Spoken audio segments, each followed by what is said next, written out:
It's not live, Kim, but it's going on YouTube. Say hi. Hey, y'all. We had to build a shed.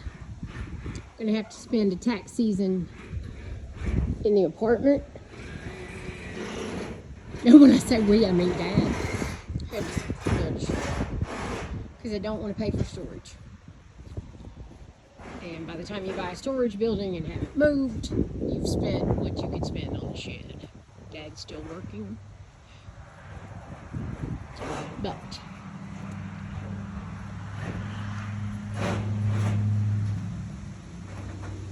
there he is.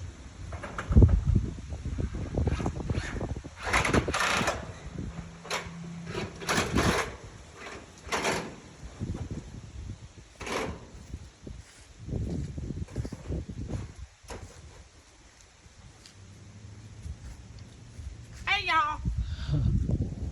I don't know if they can see the inside, but ain't quite finished yet, but plenty of room to put stuff.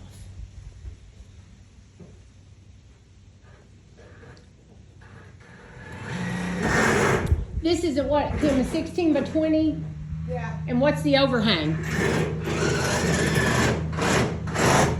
Do you know What? the overhang? Is it 12 foot? I mean, overhang. What's the measurements of the overhang? Is it 12 foot out this way, Dad? Huh? The metal on this side is 12 foot 2 inches. 12 foot 2 inches.